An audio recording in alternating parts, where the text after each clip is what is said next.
Hello, everybody. Aaron Sampson here, joined by fellow editor Chris Waters. What up?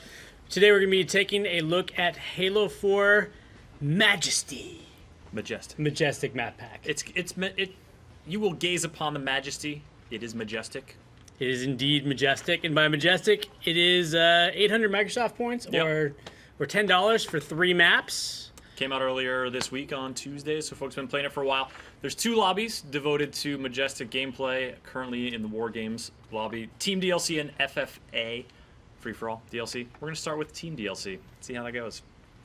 We were looking at some of the achievements here, such as I Thrust at Thee. That's your favorite. Yeah, I feel like that's something you should do after you kill somebody. That's I Crouch Upon Thee. I Crouch Upon Thee. That is not on this list. No, I think they just tacitly encourage that and not overtly. This one is perform a melee kill right after using a thrust pack. Is that not what thrust packs are for? I mean, they're pretty much... Excuse me. Thrust pack, honestly, I don't use it all that often. It's... Yeah, if you're need to close distance because you've got an automatic weapon, that's a good way to use it. If you need to close distance for melee. If you need to get around that corner before the last headshot comes in, then it's good, I guess.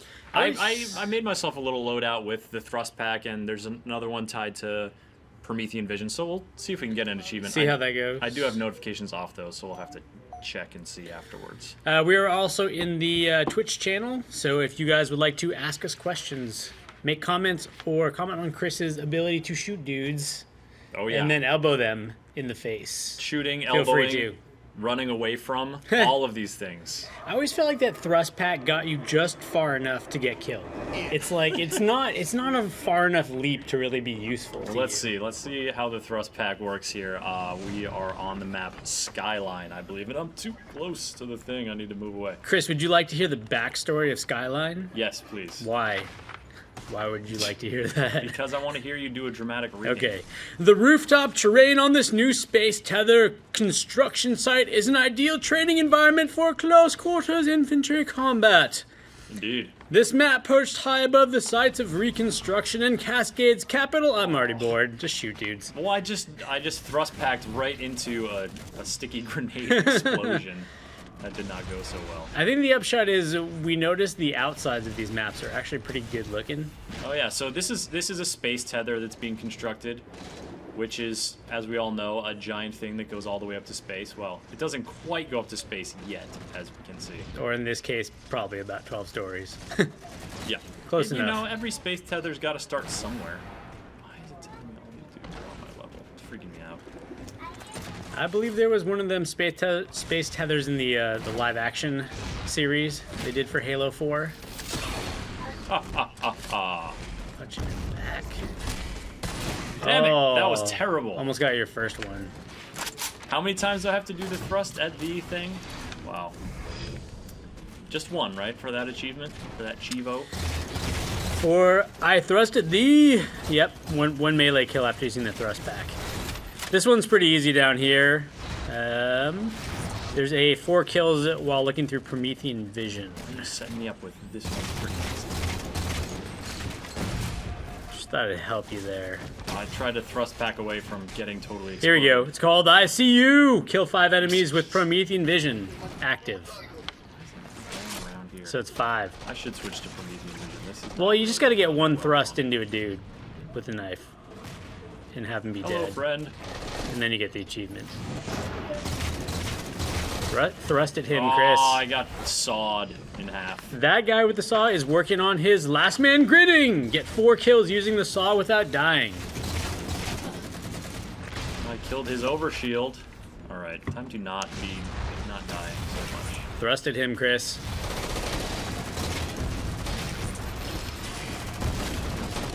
That probably wasn't as close to after.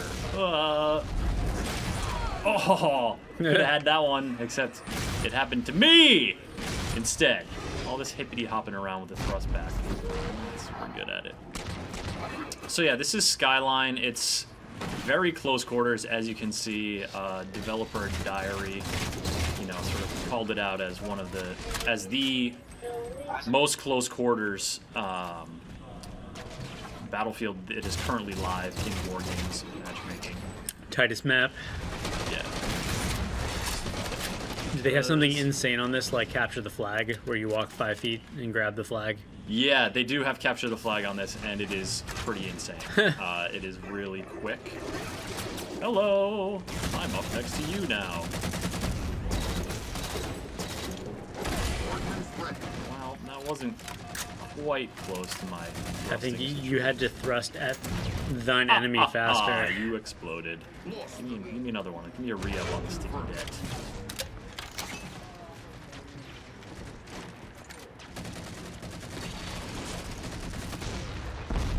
Dope. Thought I could make that mantle with the thrusting. Can't thrust against gravity, Chris.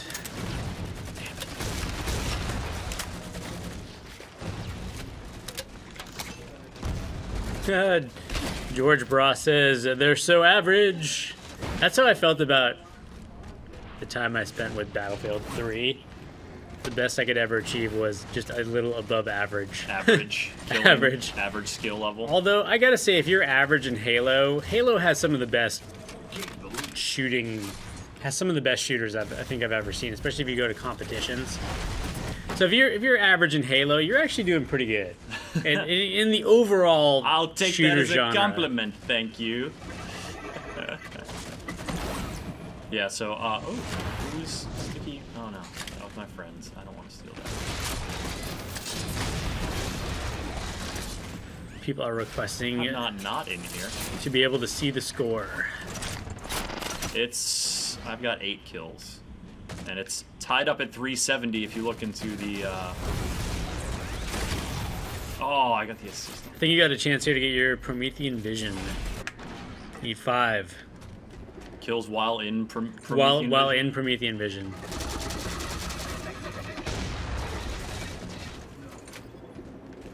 Alright.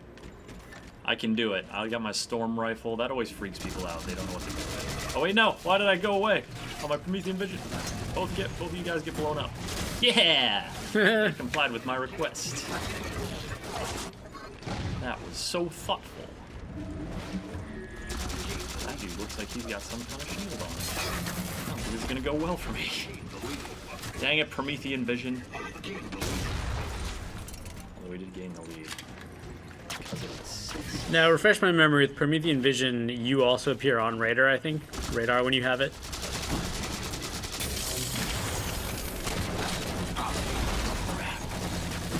Yeah. Well, I mean, your like pulse appears on the radar, so the enemy can see that you have just used Promethean Vision.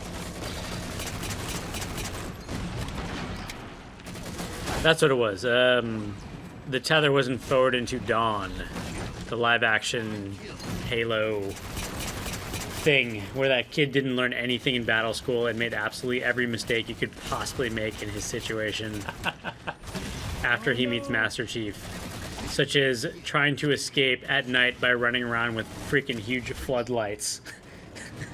They'll never spot me. Yeah. Hello, friend. Also, my Promethean Vision ran out. The part where their commanders line them all up to go up the space tether when there's a space battle going on, because that's where you want the kids to go, right? Well, if there's a space battle, you gotta go fight in space, and what better way to get to space than with a space tether? And then they clearly established that all of the kids' weapons were locked away in a locker they couldn't get into. So they were shipping a bunch of unarmed kids into space while a space battle was going on. Shooting holes in Forward Unto Dawn with Aaron Sampson. Dumbest battle school ever. Oh, man. Give me those XPs. What else was there? How did I do? Kid ran away from the hunter. Didn't even bother to do serpentine pattern. Did not even bother to go serpentine.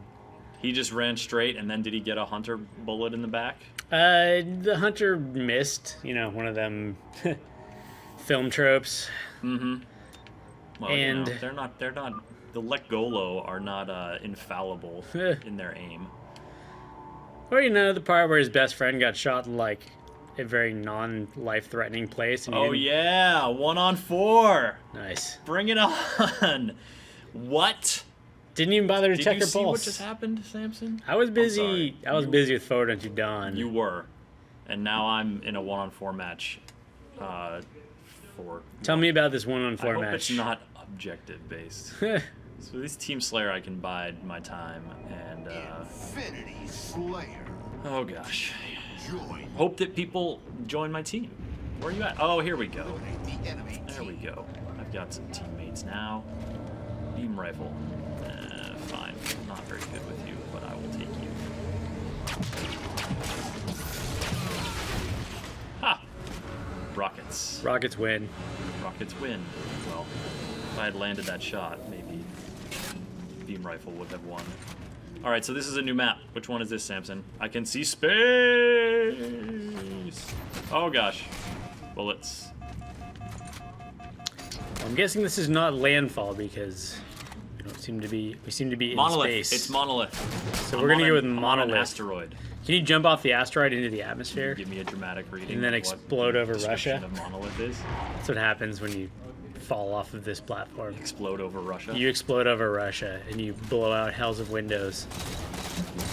Monolith. This monument and many like it were built by the Forerunners after their final victory over the ancient humans. This small map has central man cannons, short corridors, almost no cover, and open sight lines, which make the location great for a mixture of close and mid-range battle. Is that dramatic enough? That was pretty good. Yeah. Yada yada, more classic Halo.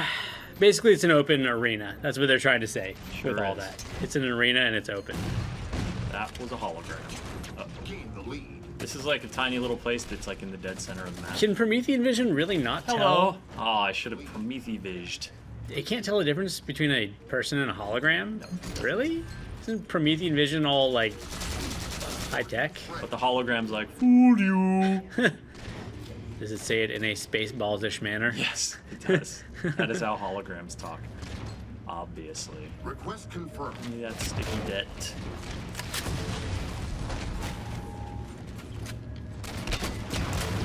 That was a hologram again. Oh gosh.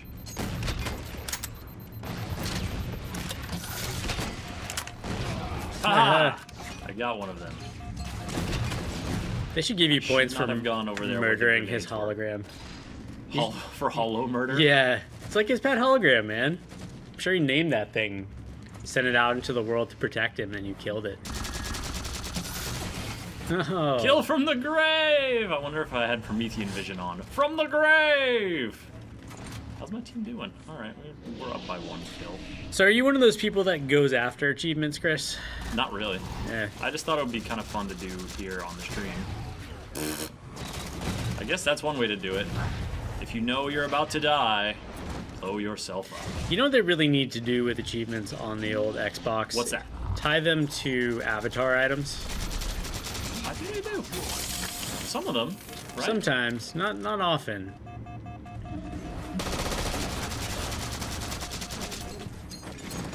What? You fell- Oh, I was like, that guy was around the corner. Yeah, you fell It down. was the dude from far away, yeah. Broke So that's your what's ankle. interesting about this map. Like, that dude just drilled me with the DMR shot from across the map. But I was engaged in, like, a really close quarters fight. I think it said that in the description that you... It said, map has central man cannons, short corridors, and almost no cover. Woohoo! Wow, I'm just man cannoning back and forth now. And open sight lines. Yeah, so there it... Like, once you're doing battle in these corridors... You're pretty much out in the open here.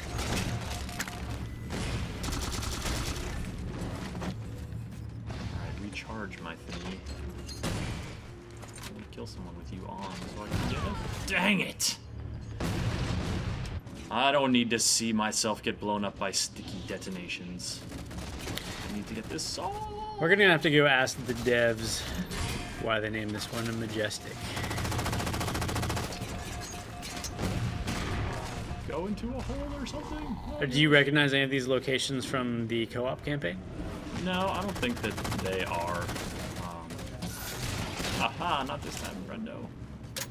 I think that these are all new locations. They try to sort of fit them in. Oh, butts, that's all. This is not gonna go over. Coincidentally, his hologram is named Butts. Butts the hologram. Yeah, so let's take a look at this thing. Because we've got, this is like a monument the didact commanded to be made, and so it does look pretty. You know, what if the holograms are alive? They're like Cortana, but they only live for 7 seconds instead of 7 years. I'm just gonna do this back and forth for a little They're while. like, I'm alive. Oh, crap. Sweet life, I will drink deep of thee while I... No, go away, I hate you. Oh, he threw the plasma grenade after me. Is it gonna bounce? Kill me? No. Nope. It's not a plasma grenade cannon. It's a man cannon. Be a man. Too true. Too true. Ooh, scatter shot. George Bra says 343 doesn't use maps from the campaign / Spec Ops. No recycles. Well, There were recycles within the co-op. yeah. Within Spec Ops. Ordnance ready. Woohoo!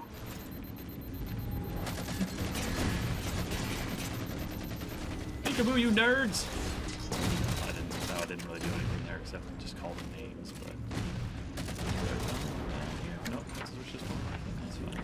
So out there in the forums, have you guys gotten into the Majestic Map Pack, and what do you think of it so far? What is going down? Also- I hope we get an objective. I'm going to vote for objectives next time, because things get a little interesting once the objectives come into play, and they're also, what do you call it? There's a new game type, I believe. Yeah? Well, I encountered it first in this map pack, and it's called Extraction. I'm not sure if it's actually new with this map pack. It might have been introduced at another time or in another way. But hello. Also, for those of you out there, do you think that $10 for three maps is a good deal?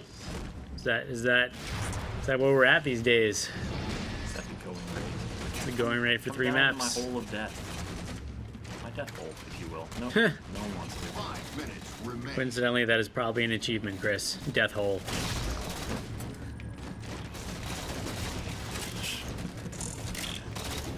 We're gonna have to check and see if I got that Promethean video. So you and I were talking a little bit earlier about games that played a little bit similar to Halo, such as Crysis 3. It's interesting. We were trying to sort of tease out, why people love a game like Halo so much, and then like Crysis a little bit less.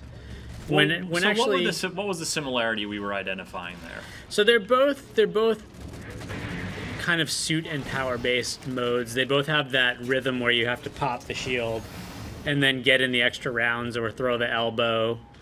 Crysis has a little bit more micromanagement going on with the suit than Halo. I guess Halo, your only manipulation with the suit is going into the round. You pick the powers. But, Halo has more powers to choose from, even though you only get to take one with you. You got your loadout and then I shot you. But then your friend shot me.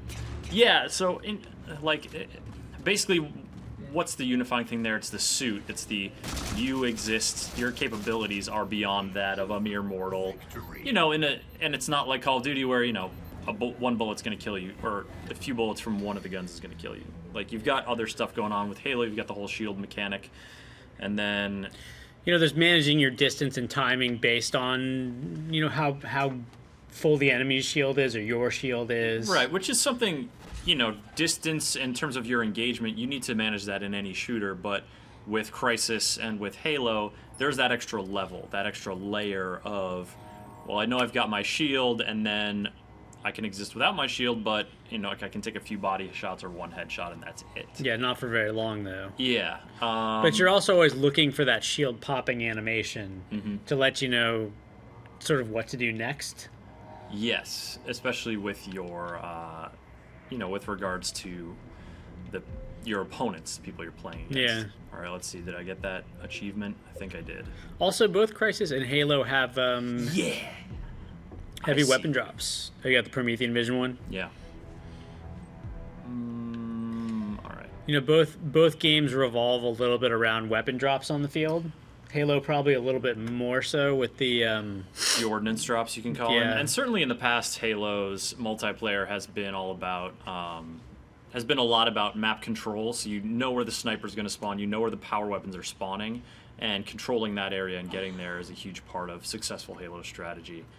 Historically, you know, whereas in, say, Killzone or Call of Duty or Battlefield, you're not finding resources on the map that are really going to turn the tide, unless they're like vehicles or jetpacks. Yeah, I mean you'll run into that Extraction. from a vehicle standpoint in Battlefield, but not from a weapon standpoint. Mm-hmm. So yeah, no, it's interesting. I think when you were playing the open beta for Crysis, or when you're playing Crysis 3 multiplayer, do you find yourself actively managing armor abilities? So for those folks of you who aren't familiar with Crysis, basically you've got this powered suit, and you can like put it in armor mode to, you know, move a little slower but be able to take more damage, or you can put it into invisible stealth mode Yeah.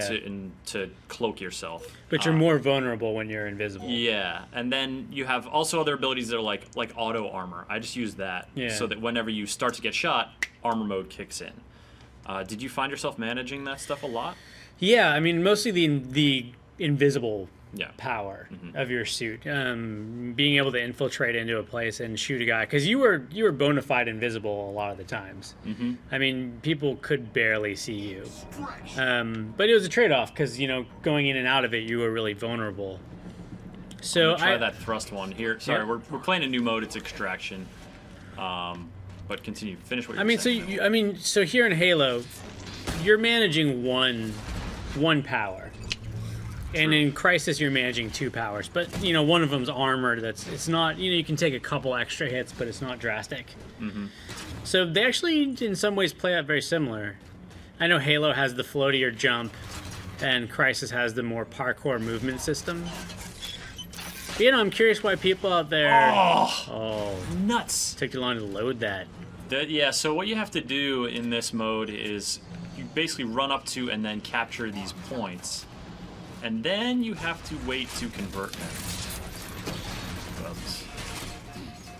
So yeah, we were curious as to why, you know, people definitely gravitated towards a game like Halo instead of a game like Crysis. I don't know if it's also because Crysis started on PC and that community feels kind of scorned in the direction that game went. Yeah. Gotcha, buddy.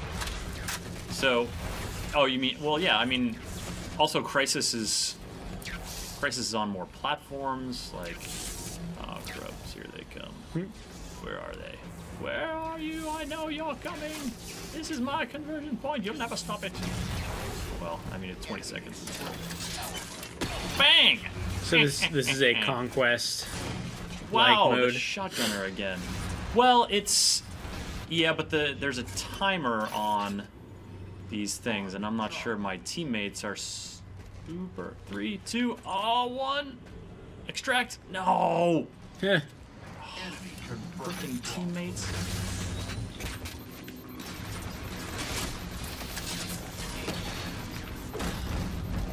Dang it! It's not melee and then thrust. Thrust and then melee. Dang it! My team is not super on point with the. Yeah, I mean, so that guy had invisible powers. He did the cloaking ability. So yeah, I mean, there's some pretty striking similarities between Crysis and Halo when it comes down to it. There's definitely some. Hey, get stuck by me.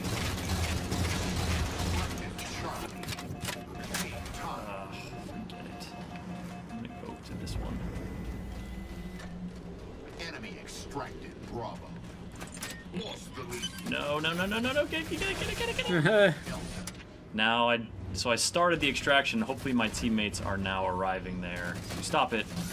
But that guy or their arrived team with a rocket launcher. I just don't know how that's gonna go. So let's hedge our bets and go over and grab E. Enemy converted. Delta. So what is your overall impression of this map pack so far? Dang it. Oh, I like it so far. I think this is my favorite map. This is the third new map, which is called Landfall, I believe, Enemy armed. or Skyline. Which one is it? This is probably Skyline. No, Skyline Skyline is the space tether. This is Landfall. Jeez, dudes. Oh, you missed me with your rockets. That's embarrassing. Come back I saw here. in the trailer Oh. There's like, if you go off to the back of the map, there's an aircraft that flies by and lands. Well, yeah, there's here, I'm over here. I'll just show you. There it is. This is it's set during like a recreation of some kind of Covenant attack on a colony. And so like there you see, I'm pretty sure that's one of the jets that you end up flying. I forget the name of it. At the end of Halo 4's campaign. And then you've got this really pretty vista here as your team gets steamrolled in extraction. Sorry guys, we're looking at the pretty vistas. Wow. And then yeah, they're just sort of bombarding from pretty close range. We of course, like Halo 2 featured one of these bad boys, a Covenant capital ship maybe or a cruiser, over New Mombasa, and but those are also the ones that you see like glassing the planet with big lasers from the front area. So I don't know. You see this one is deploying Covenant dropships. Yeah. They're moving in on this city over there. You know the problem with that is... Oh, and then this part is also getting... I want to go there. That's like... You want to go over there? It's like you're stuck in this match, and you just want to go over there. But that looks like fun. That's really big. Explosions is... Yeah. This is my buddy Veritech. We're just looking at the stuff. These things explode. They do. Oh, defeat indeed.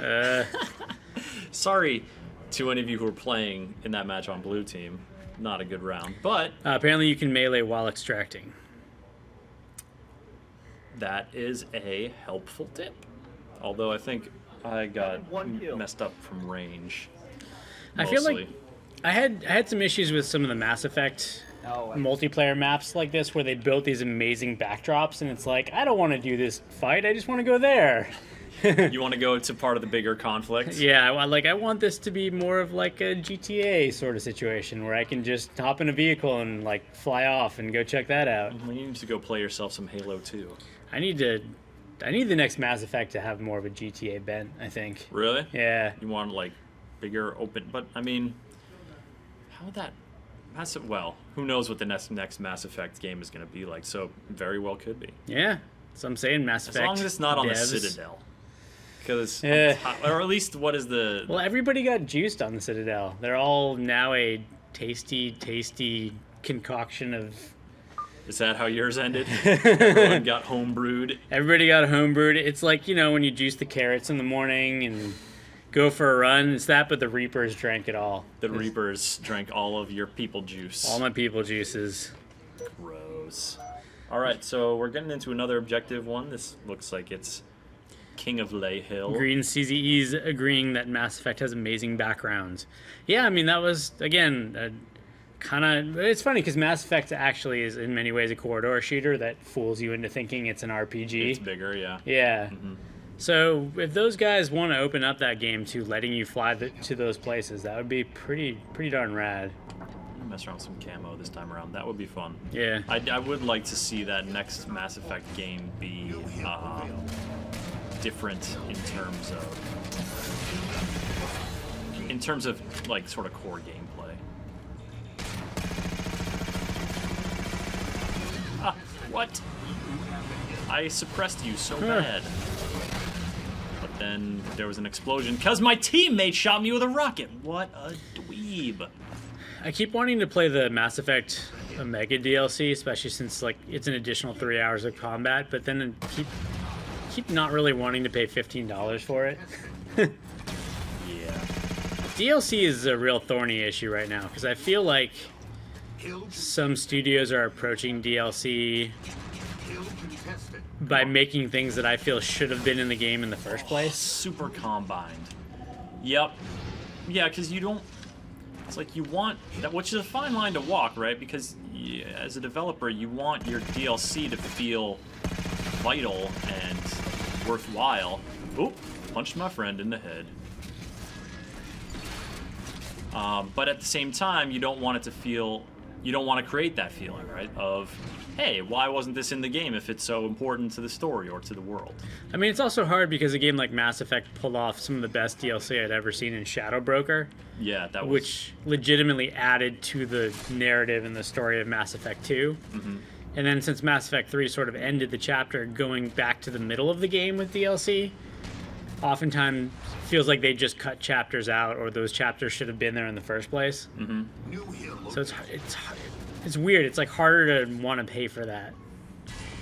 Well, how do you feel about the Halo Spartan Ops approach, which did, you know, it's just going to go way after the... have the hill. Hill contested. Yeah, I mean It's just going to happen way after the campaign, so it's going to be a continuation. So it's not trying to shoehorn stuff into the story. It's like giving you more to go on. And of course, you know, that's a lot harder when you end a trilogy and then release DLC for it. Yep. But yeah, Spartan Ops doesn't cost you extra. Well, season 1 of Spartan Ops certainly. Who knows what the future will hold? You're thinking they're gonna try and... Well, we're just speculating. Yeah, I mean, I think if they were to do a season 2, which has not been announced and we have no knowledge of or anything like that, then I do think that they would charge for it. I think that I mean, they do have development costs. Sure, yeah. And they do deserve to, you know, get paid for their work. Absolutely. But you still have to sell something that people want to play. Very true. Yeah, so... What are you thinking of when you're talking about DLC that annoyed you or didn't? I mean, the biggest thing that annoyed me, and going back to the example of Mass Effect DLC, is the Prothean DLC. Felt like they pulled out a central character from the game, you know, and replaced him with, you know, I don't know, Steve the Depressed Pilot or something like that. It's like what there were characters in the ship on the Normandy that just felt very unnecessary to me in Mass Effect 3, and I had to go pay for, you know, one of the really ancient races that actually had a different perspective on the universe. To me, that felt like something they had the idea of and then just pulled out and decided they wanted $70 instead of $60 for the full experience. Yee. Not a pleasant feeling. Yeah. And plus, if you downloaded that DLC after you completed the game, you missed out on a lot with that character. So I think that was a good example of DLC that should not have existed. It should have just been part of the core game. But, you know, going back to Shadow Broker, that was a great example of just a fantastic chapter that I was definitely willing to pay for. Can you think of another game besides Mass Effect that might have some examples? Well, I mean, it's interesting. I went to a preview event for Endgame, Battlefield 3 Endgame, yesterday, and played it for a couple hours. We're gonna, you know, release that on Monday, the preview we did for it, and then it's out on Tuesday for PS3 Premium subscribers. But the whole premium concept of getting you to repurchase an entire game, basically. Which was the Battlefield 3, like, you know, like with Halo you had the War Games Pass, but with Battlefield 3 it's the premium. And some of that was just weird marketing because it was really just a discounted map pack that they tried to make sound better than it was. So, yeah, that was kind of weird. It was almost like packaged DLC sold with a weird marketing angle. But, you know, Call of Duty did that first. With which? They also had their own premium Elite. service. Yeah. But most people I've spoken to who did Call of Duty Elite, I think, didn't get much out of it. You have the hill. Oh no! Shooting me right in my face. Flickery is saying when they release DLC on the release day, you know you're being robbed. Yeah, I tend to agree that puts a bad taste in my mouth because it means they already created it. Step on that grenade. Bad guy. You know, day one DLC means you already created that. Right, but And it also... You're That's choosing to get an extra $10. At the same time, you know, with the case of, say, Spartan Ops, you know, if creating that is part of your plan and you're, like, you don't... I feel like you already created that, therefore, if it's available at launch, I should get it. I think that's like implying that you somehow have the right to all of the development effort. That like a full game is however much development effort you're going to spend on this game from when you start it to when you ship it. But if, you know, the developers, you know, have a certain scope in mind for their game and they you know, achieve what they want to achieve and what they aim to achieve and put forth what they believe is a complete product for the price point, then I don't think the existence of any kind of side project or DLC that they're working on at the same time necessarily means that you're getting a worse deal. I mean, the problem is if the DLC is better than the core product. Well, yeah. Again, yeah, it's key that you have to, like, justify, you know, that you have to make the player feel like they've gotten their money's worth and that they've justified the purchase. Yeah. Well, this is going to be an interesting year because a lot of companies are either going free-to-play altogether, like Crytek said they want to do the free-to-play model with all their future games.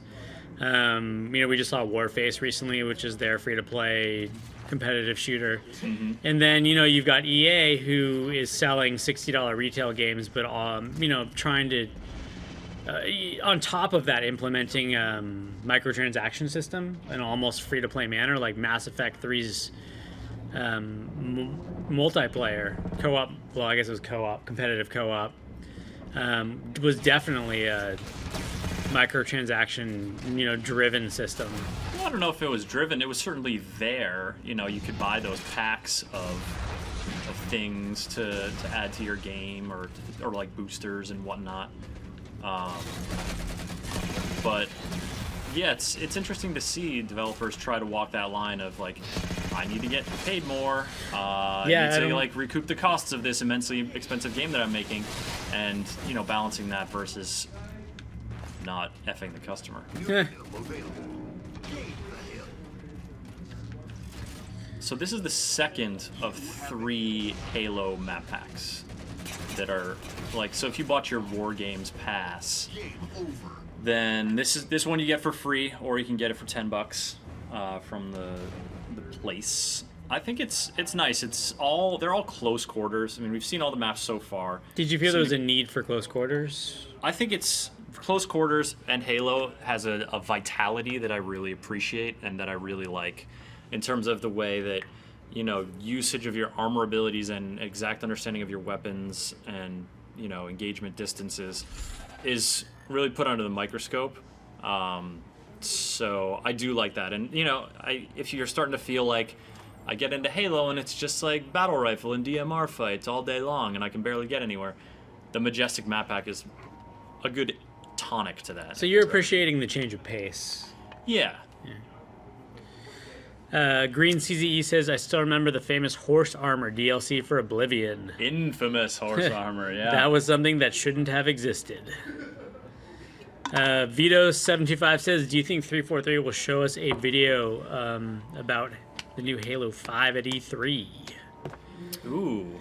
All I know is that I think a lot of the development, and we don't have any inside information about this, but yeah, you know, when we've been going to preview events recently, we've been asking a lot of the developers about next gen, just to see if they will say anything to us about it.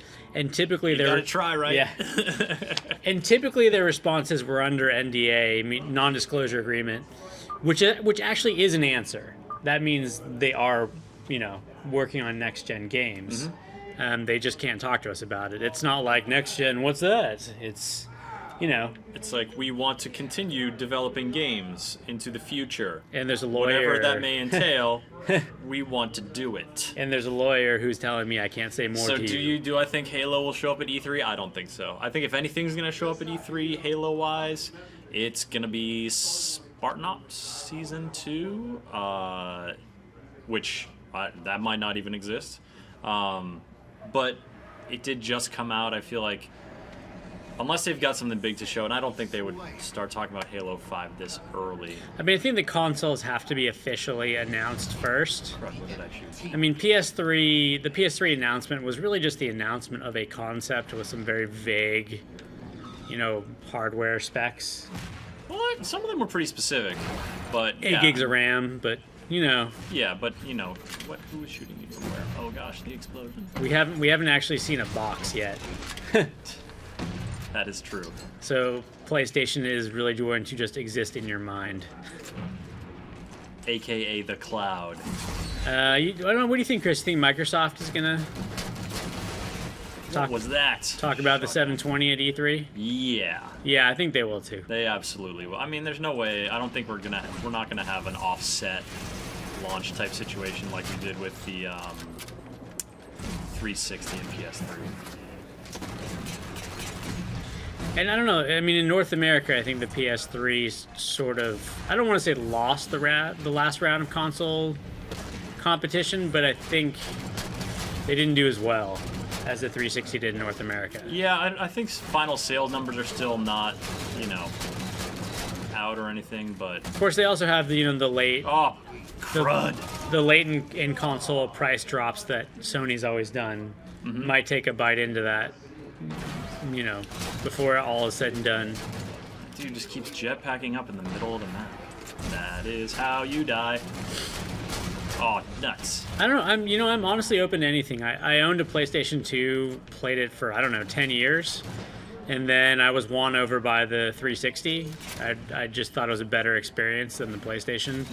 And, you know, this go around, it's anybody's game. Sony doesn't charge for their online services, well, at least yet. Yeah, has not traditionally, but you know, so the PS3 has an opportunity to win me over, back away from Microsoft, if they can give a good experience.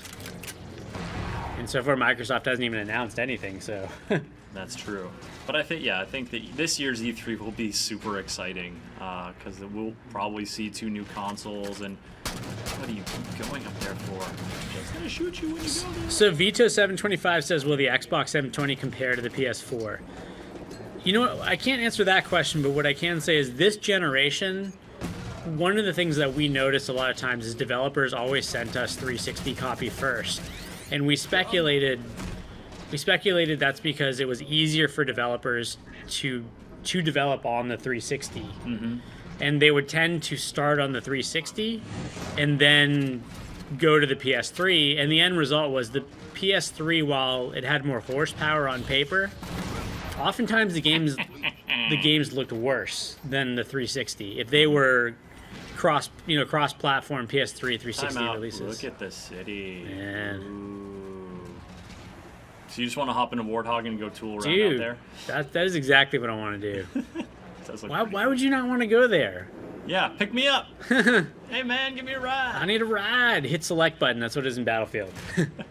Give me a ride. So it's more than just raw computing power, because I think the PS3 did not court developers properly, and because of that suffered in this last console cycle. Well, yeah, I mean, it's well known that cell processor was, you know, it was a different kind of architecture that developers had to deal with, and there were numerous PlayStation games, you know, and developers, especially Bethesda was one of the notorious ones that just like their stuff would come out on PS3 and it would be buggier than it would be on other platforms. So I think that with the PS3's got the x86 architecture in there, I think that is going to be huge. I do not want to be inside of that. And in their presentation, they definitely, you know, targeted developers as part of that presentation. I mean, I think the whole first part of that presentation, they weren't actually talking to gamers. So they might have learned their lesson. Yeah, I think it's going to be really exciting to see what they come up with. Metal Freak 5 says, I've noticed between my PS3 and Xbox 360 that the PS3 loads games way slower. I honestly don't think they should have used Blu-ray just yet. Blu-ray was slower than DVD at the time of PS3's release. Yeah, I mean, a lot of that came down to they were having a format war. It was like... HD DVD, baby! I can honestly say I've never used a Blu-ray. Do you have a Blu-ray player at all? Yeah, I have PS3. Yeah. I totally do Blu-ray, and if you haven't seen... I don't, like... You know, I have Netflix and I get movie discs. I don't always get Blu-ray. I don't...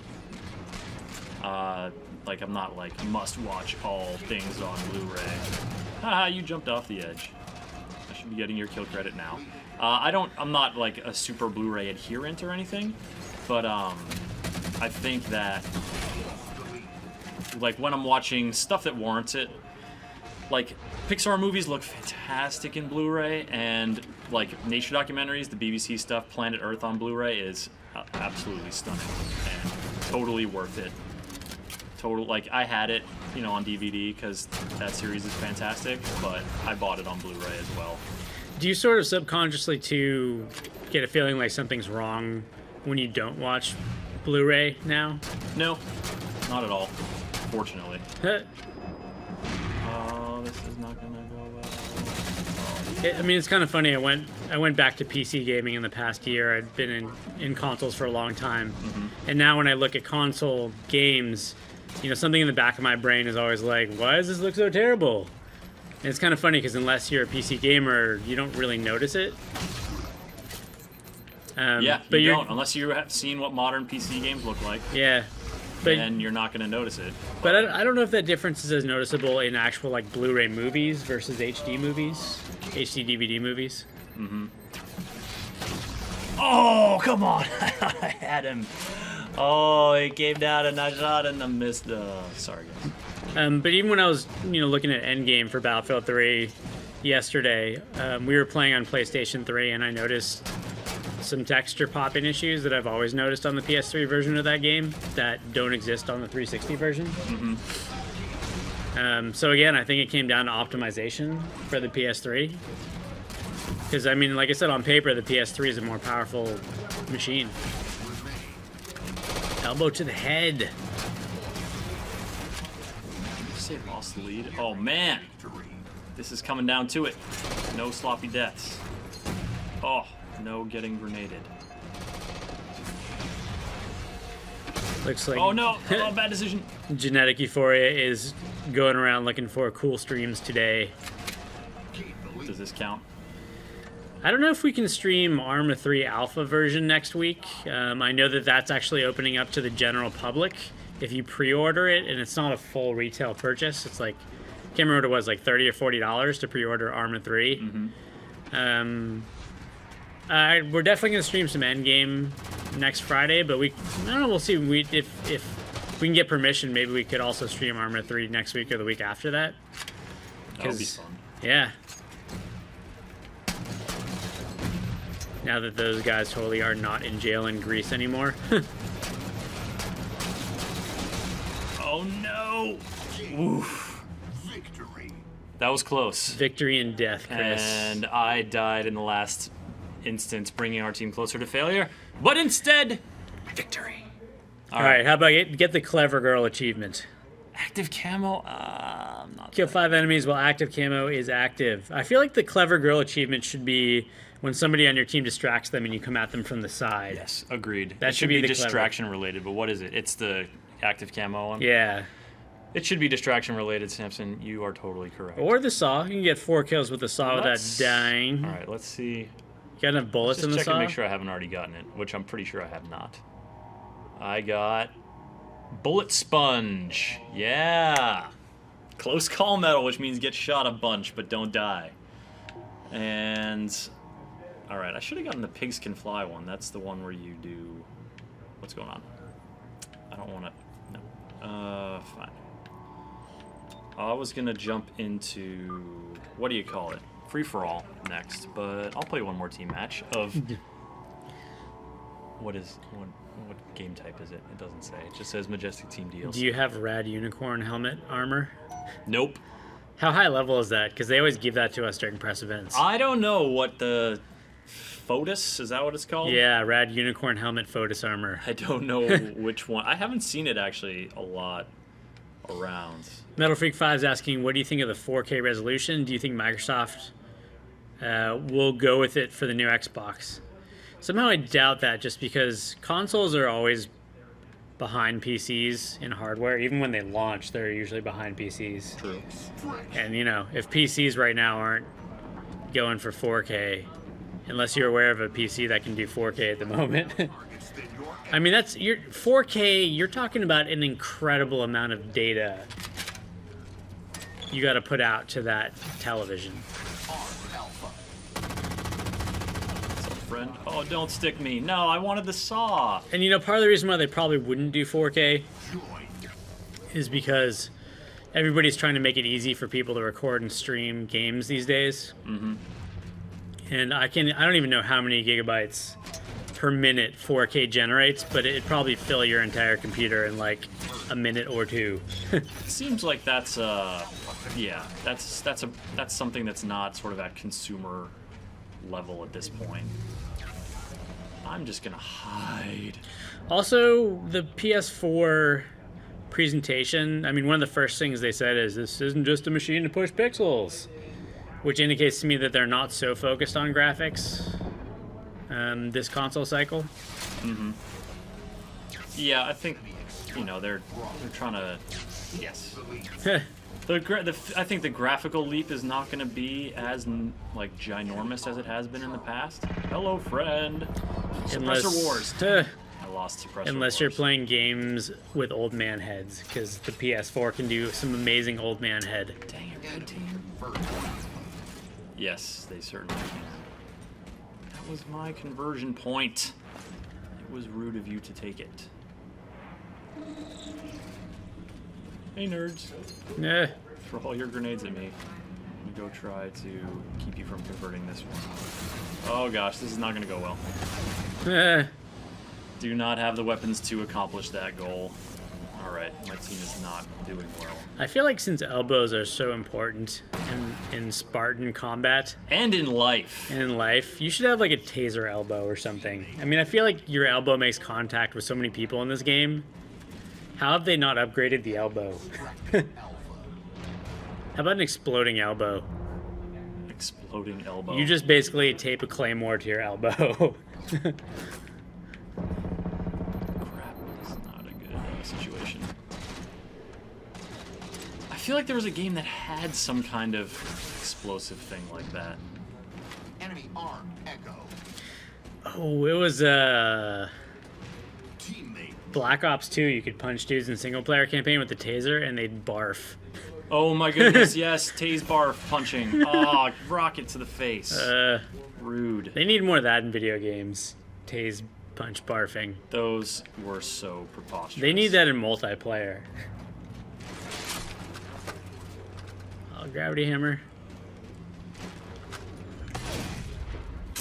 That was not smooth. I need to not have the camo. I'm just not good with it. Also, this doesn't seem like it. Oh, they're going to convert both. All right, time to predict where the next one's going to come. Distracted Delta. So have any of you guys out there is there no next one. downloaded the Majestic Map Pack? How are you guys feeling about it? Are you feeling like the red team just got destroyed in that one? Totally ruined. I'm the only one who did anything on my team, and I didn't even do very much. Sometimes it happens that way, you know? For those out there who want more pro gamers in your Halo, yeah, we often will pull in T-Squared. Mm-hmm. So I think somebody mentioned Elamite might be playing. Yeah, there are definitely a lot of pro Halo players out there who are way better than us. I'm not a pro Halo player. We are journalists. So I like to play Halo. we play lots of other games as well. I'm pretty decent at it, but yeah, these kind of streams are not meant to showcase the highest caliber play. For that, we have our Beat the Pros segments. I think we strive for above average. Yeah. Above average. We have our Beat the Pros segments, which we did one for Halo 4 with T-Squared around the launch of Halo 4. And we did one recently with Mrs. Violence that's going to be available in the coming weeks. And that was actually one of the most exciting matches I have ever presided over. Is she going to work with us on the upcoming Gears as well? Yes, it was that. Yeah, Yes. Nice. Gears of War Judgment. Gears of Roll, or Gears of Nasher Roll. That's What is the the Nasher shotgun. It's friend and foe to all Gears of War multiplayer players. pretty much that's what all the cool kids do. They roll and then they Nasher you, and you jib. And you just You disintegrate like a peanut butter and jelly squish sandwich. noise. No one wants to play Regicide. Come on, Rumble Pro. Fine. All right, so we're going solo here. You're gonna see my skull Murder face. Tur says Gears of Dude Bros. Oh, okay. So that kind of reminds me off topic, but it was on our site today that Army of 3, also known as Devil's Cartel, Yes. was gonna tone down the broness. The broness of that game. Of Army of 2, the 40th day. But I was sitting in the lobby at EA yesterday, and they came up with an Army of 2 trailer that was literally live action boobs and rappers. Like, it was Yeah. The Kate Upton one. Yeah, the Kate Upton boobs and rappers. trailer. It's like, no, you guys are not toning down the broness of this game, the frat boy tones. Uh-oh. That was bad. Or if it's toned down in the way that, like, South Park was almost rated X when that movie came out, and they got it down to rated R. Well, you know, they still are definitely going for that, like, bombastic,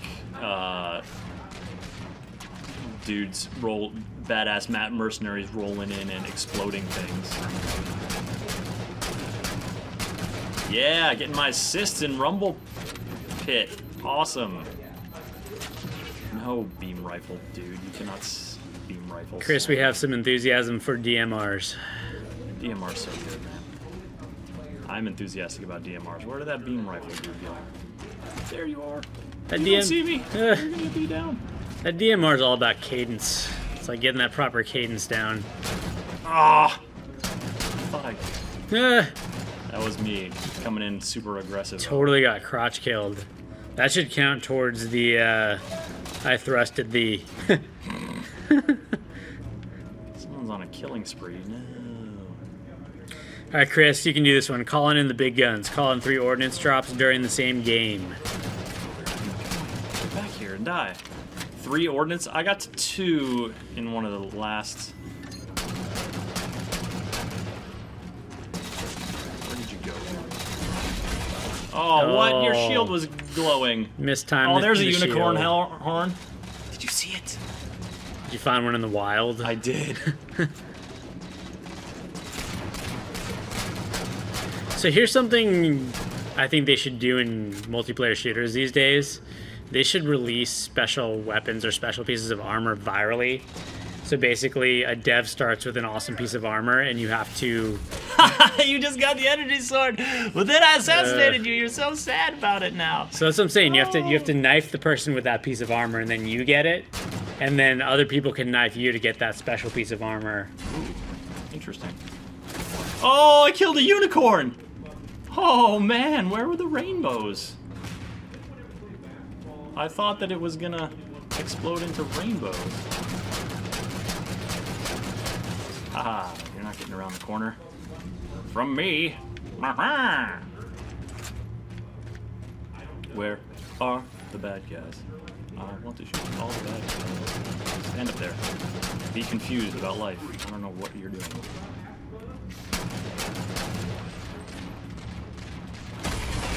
Oh! Patience. Fortitude. Give me your gun. I need bullets. He tried to stick you there. That would have been effective. But he missed. Oh, crap. Meh. That's how quickly it can happen to you. All right, we're back. This is the asteroid one. What's it called? Skyline. Skyline Boulevard. This is the one where if you fall off the map, you explode over Russia. I like that joke. I like it a lot, Samson. Hello. No, I'm not about killing you, even though you're away from the controller. Dude, I was guilty of watching so much dashboard camera footage after that happened. I was like, what? They got dashboard cameras in Russia? So many dashboard cameras in Russia. I need to see this. Yes. I need to see all these people and their reaction to meteors. How did we not know about these dashboard cameras and all of their amazing footage? Oh, I found out about them from YouTube and like a compilation of wacky traffic accidents. Fighting your kill. Also on YouTube, I finally relented and started watching some of the Harlem Shake videos. Surprisingly funny. Actually, yeah, agreed. Especially the one, do you see the San Diego? 2 assists? Oh no, that was a kill. The San Diego SeaWorld one. Oh, so much punching. Oh no! Oh, plasma. Oh god! Oh, that was good. I had a good little run there. That was fun. Except too many of them ended up being assists. Stupid assists. I'm fine with assists in team modes. If you had done all that with the saw, Chris, you would now have Last Man Grinning achievement. Alas, such is my fate. I live to Yep, Nathan F212 saying dashboard cams because of insurance reasons. I think everybody should have dashboard cameras. I mean, just seeing how amazing that footage is out of Russia. Just for pure entertainment value. Dang it, that was a terrible grenade throw.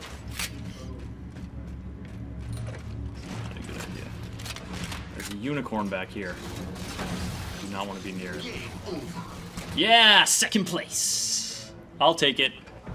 You got a flying second place. I'll take it when on the man winner cannon. when the winner is a unicorn demon with 10 more kills than me, and I have 7 more kills than the next person. Kyle Paul says, "Hey, respond."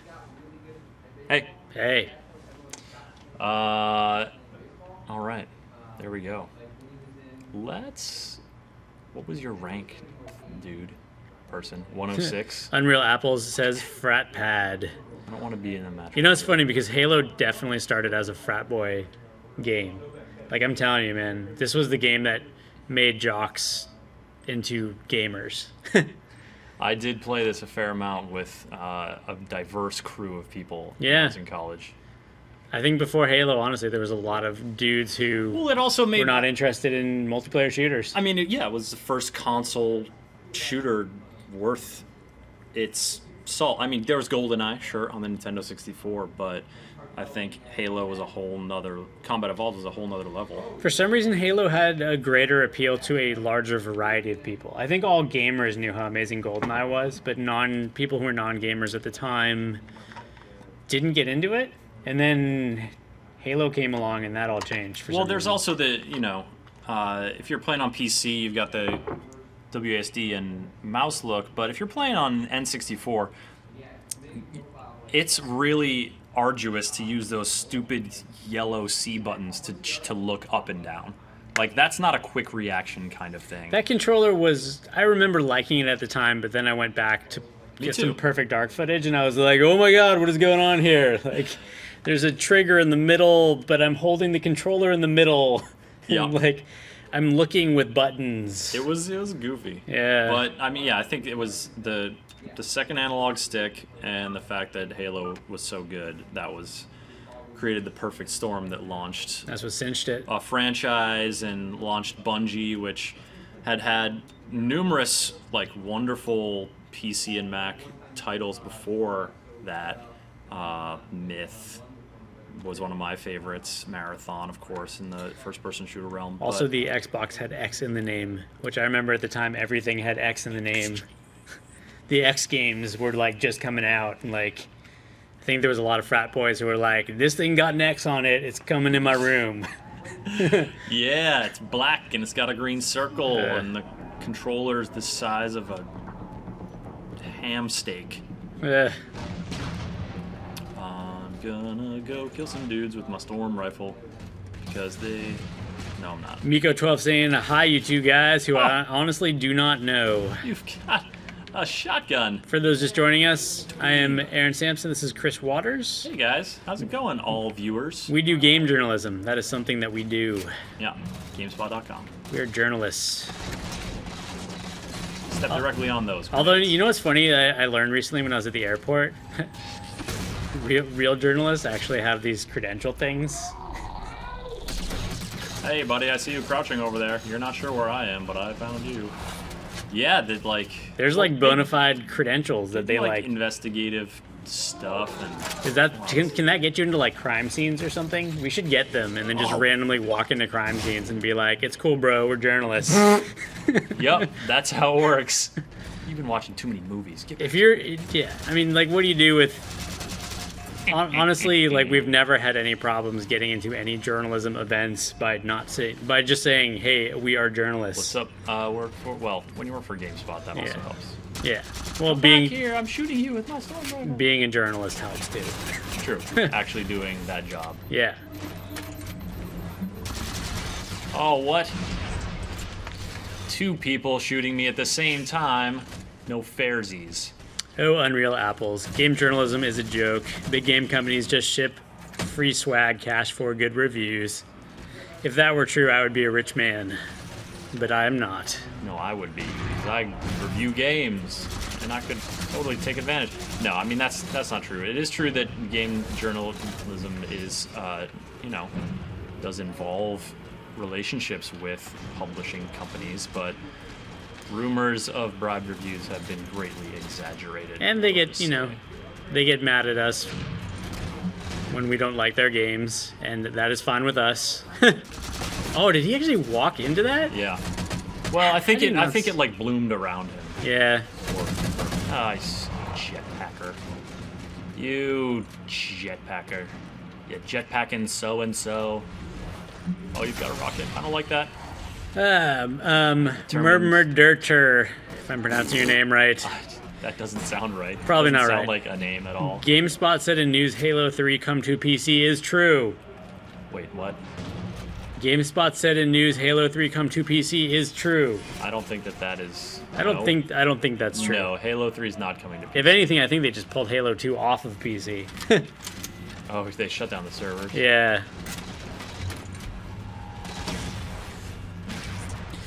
We were actually talking about this the other day, though. I really think console exclusives should always include a PC release a couple months later. That's the point, Samson. Like, clearly, I'm not going to buy your console for your game. What? That's what people want you to do. But it's not gonna happen. Like, I loved God of War on PS2.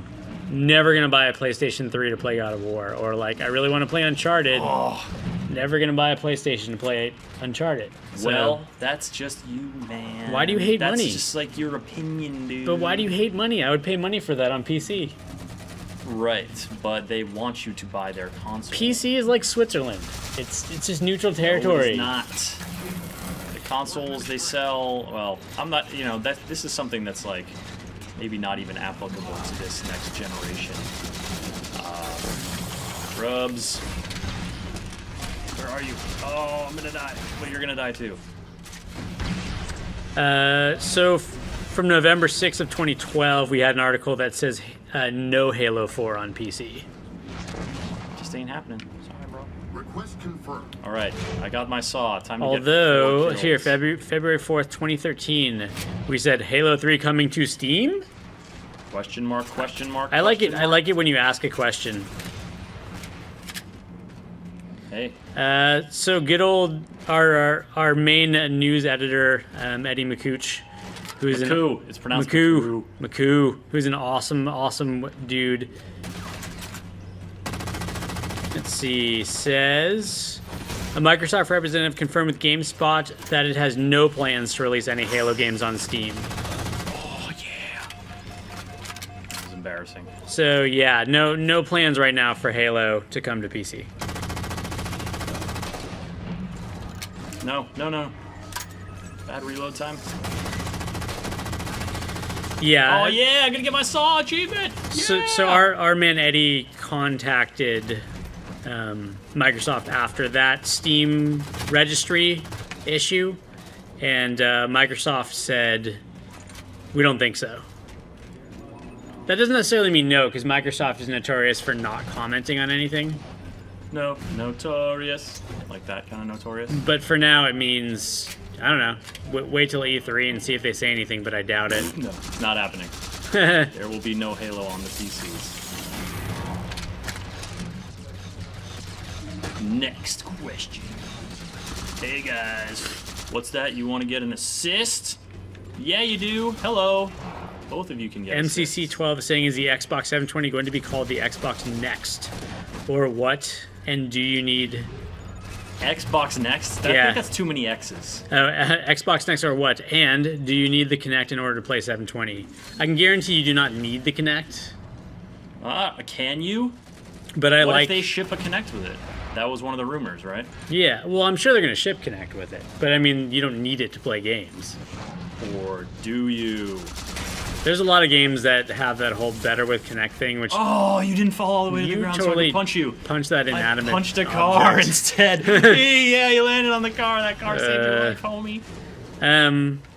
I actually am one of the people who like Kinect. I don't think they found a good avenue for Kinect in hardcore games like shooters, but I've had a great time with Kinect for, workouts and dancing and. Totally.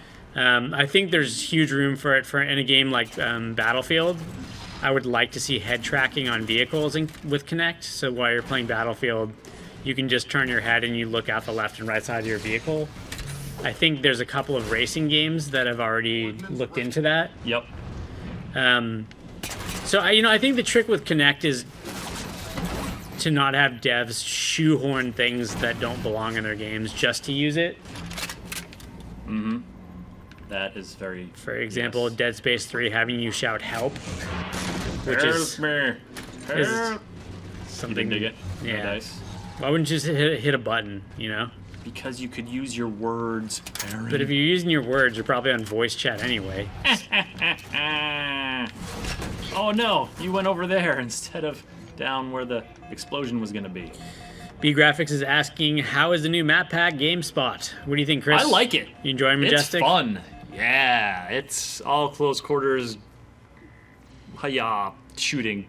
Sorry. No, I really am enjoying it. We're playing some free for all now. There's only 2 lobbies with the Majestic Map Pack so it's active. 3 maps for $10. Yeah. You got your Landfall, Monolith, and Skyline. All very close quarters focused, Yes. with varying degrees. Oh, it's like almost with varying degrees of cover. Mm-hmm. Sort of goes from the almost completely open arena map to a more interior fighting map, like you were just doing. Yeah. Well, that one also. I mean, that depends on what part of the map you're in, also. Yeah. Because if you're outside, check it out. I think I got my Saw achievement. Yeah, Last Man Grinning. 3 Chivos from Matchmaking DLC. There's 10 new achievements, adding up to a total of 250 Game Dude points, or Game Girl points, depending on your profile. So Narfbot V2 said he actually seems to have enjoyed Connect on Mass Effect 3 because of the voice commands, so he could not have to go into the menu system. Yeah, that's cool. That doesn't work when you have kids like I do, because they're usually asleep when you're playing. Oh yeah, if you're playing at night, yeah. You can't shout and wake up your children. Help! Yeah. Help! Like, what is it, Daddy? But yeah, no. Help, goddamn you! The funny thing is that's not new. I was using voice commands in SOCOM Navy SEALs 2, I think it was, back on PlayStation 2. Yeah. I still remember it was like, you're like, red team, go to my crosshairs, throw a grenade. And then you totally throw a grenade into the door jam and you'd be like, run away, wait, that's not a command. And they'd die. I remember that, yeah. SOCOM was one of the early voice command pioneers. So when they announced that feature for Mass Effect and Kinect, it was like, yeah, this is like 10-year-old technology, but okay. No, it's new and improved. You don't have to, I don't know. So we're going to try to play Extraction again, and maybe my team won't lose horribly this time. Last 2 times, Extraction hasn't gone well. This is a new mode. I'm not sure if it's technically new with the pack. I think you might be able to play it on other maps. That's probably safe to assume. Unreal Apples is asking, how do I become an MLG? An MLG? If you want to become... Major League Gamer? If you want to become... You got to game real good, man. You got to practice. Yeah, head over to the MLG side. I mean, I'm sure you just have to start entering their tournaments and enter tournaments, win. Dude, watch MLG players and see what they do. Yeah. Because, it's... Like watching someone who's good at stuff can actually, make you better at I'm going to give you a really simple answer. Win. Win. If you win, if you can win. It's not that hard, guys. Just win. If you can win, I'm sure that you can, get an MLG. I think they also have age restrictions. Do you have to be? You might have to be 18 though. Might have to be. Oh, he's gonna land on my head and punch me. Oh, thanks a lot, teammate. Given that at the high levels of competition, they have actually reasonable prize pots. Yes. You may have to be 18 in order to take possession of said pots. You can make bunches of dollars. Well, there's like a few people who are good enough to make a lot of money. Technical term is bunches of dollars. Yeah. I think I was just making that up. It's not like Major League Baseball where you get $1 million just for showing up. Oh, Major League Baseball.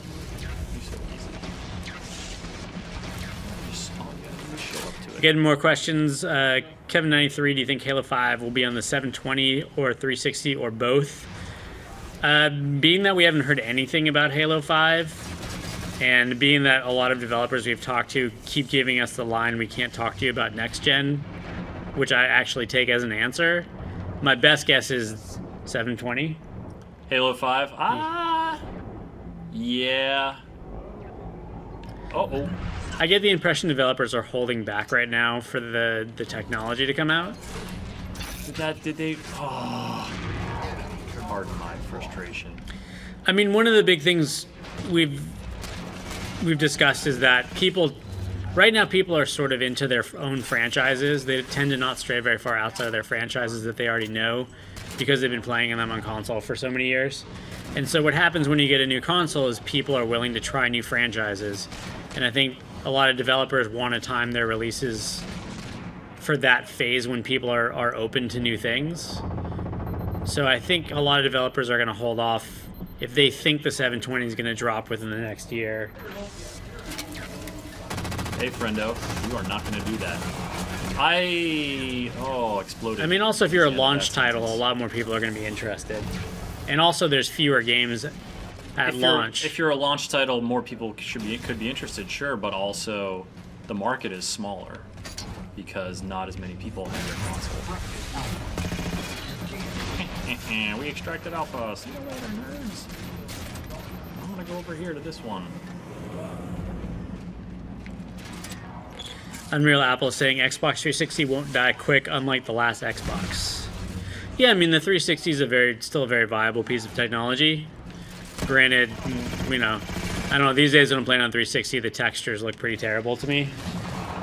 But you got ruined by the PC. I did. But I'm still willing to give a little bit more of my life to, you know, Battlefield 3 and the games that have really good mechanics. You know, I won't notice the graphics quite as much. Oh, he had a shooter gun. Yep. Yeah, I mean, and there's also games like Halo 4, which look really, really good. And there's no PC comparison, so you don't like go check out the PC version here at work and are like, aw, nuts. I'm getting the raw end of the deal. B Graphics is asking about it. We didn't see Battlefield 4. We saw Battlefield 3 Endgame, which is the last DLC. We'll be able to... We got some video going up for that on Monday. And then Tuesday is when the premium PS3 players can get Endgame. That's the last DLC for Battlefield. And then we're just actually waiting after that point to see what DICE announces. But, you know, when we talked to the DICE guys, they all gave us the we can't talk about next-gen speech, which, again, is an answer in of itself. Mm-hmm. So, I mean, we kind of all know they're working on Battlefield 4. And I think the question is, what's going to bridge the gap? Yeah. You know, like, what franchises are going to show up on both, and what franchises are... All I gotta say is I have bluntly told those guys to go back to Bad Company. It's about all that. It's about all the control that I have. That's all I can do. Yeah. There's only so much one man can do. Pretty much every time I see a DICE developer in person, I say, so what about Bad Company? How about we go back to that? Oh, yeah. Extract my stuff. No, you die. And I get a killing spree. What have they said? Have they just chuckled and been like, ha ha ha ha, oh, Bad Company. So whimsical. We're still talking about the PS4 and their controllers having been revealed. Yeah, dual shockery. Dual chakras. Anyone over here? On Xbox 720, is it true that you have to download game? You can't buy discs. What? And are the PlayStation 4 controllers going to look like a boomerang? I hear this often. What? They already showed the PlayStation 4 controllers. They look like a DualShock. Yeah, it looks like a DualShock, except for the select area just has a touchpad, and there's a share button that'll record the last 15 minutes of your video of your game, is what they're saying right now. Is it 15 minutes? I thought they said 15 minutes.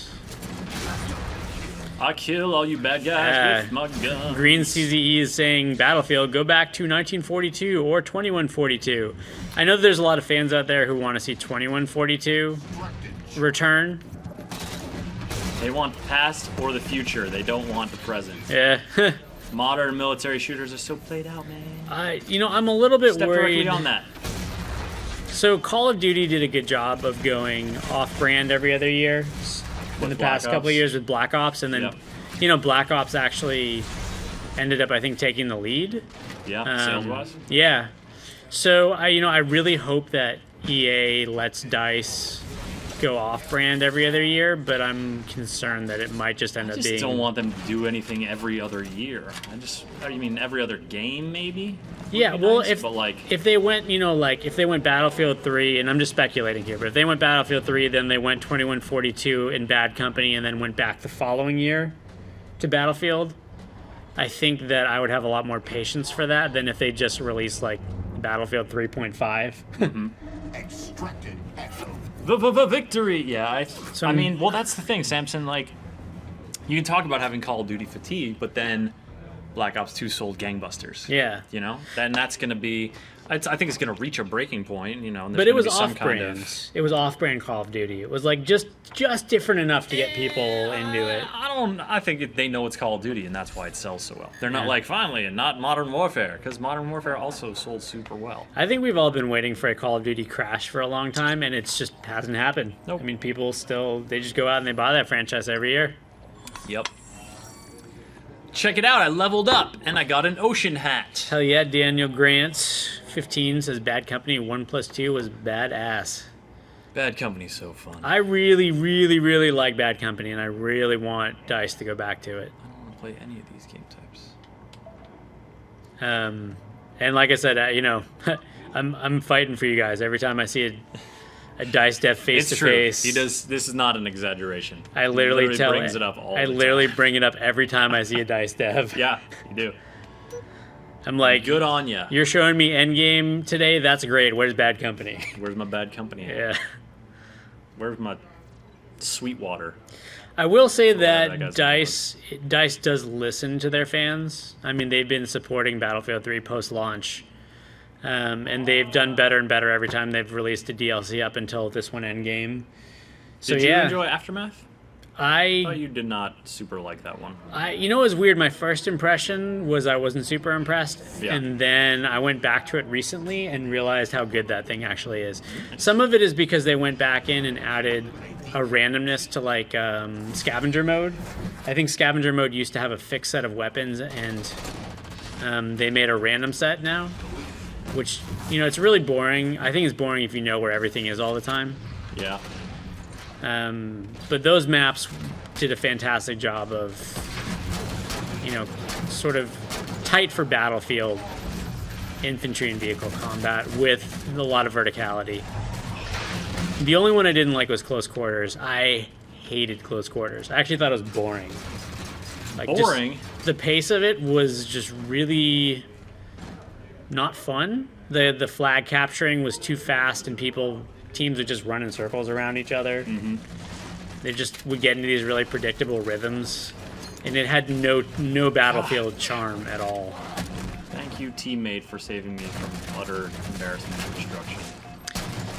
Daniel Grant, 15, say need to bring back in Battlefield 3 is Vietnam. Yeah. Ooh.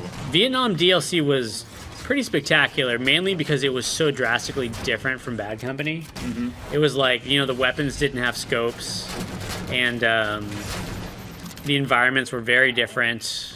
They also took you on really good journeys on their rush maps, you know, up that like giant burned out hill. Yeah, they did a lot well in Vietnam, and it was I think a great example of DLC that is very different from the core game. Nuts. But still in the spirit of the core game. Mm-hmm.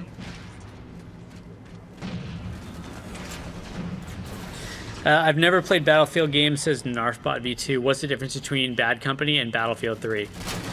So Battlefield 3, I think they went for a greater portion of the Battlefield community by basically having...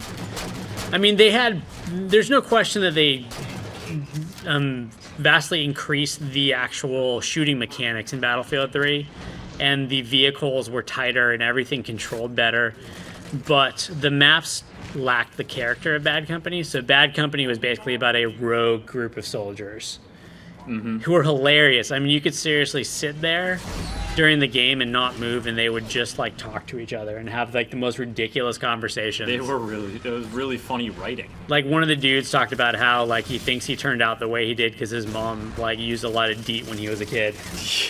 Like, so yeah, Bad Company was basically about a rogue group of soldiers who all had personality.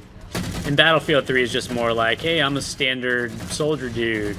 Yeah, it was a pretty standard campaign setting. It was meant to be more buttoned up, more serious, I guess. But yeah. It was just like, that was kind of boring. Also, the biggest difference is that Bad Company had incredible destruction you could just basically knock down everything in the game. God.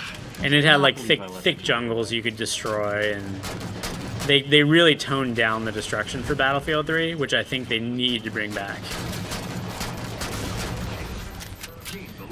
Yeah, because destruction is, I mean, that's something that makes you feel like you feel powerful, and you feel like it also it distinguishes it from other shooters. Not only that, but it changed the map itself. I mean, like, there were levels in Rush where there was a bridge, and you could literally drop the bridge with a tank on it, and then the tanks couldn't use that bridge anymore, you know? Mm-hmm.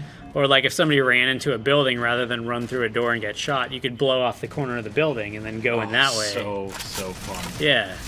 So the battlefield would legitimately change as the battle went on, which I think was a fantastic mechanic. Ordnance ready. You don't railgun me without dying. That's the lesson we learned today. Request confirmed.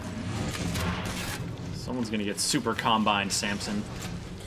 This question I will throw to you, Chris. Metal Freak 5 says, reminding me of Bungie, what do you guys think of Destiny? Ah, Destiny.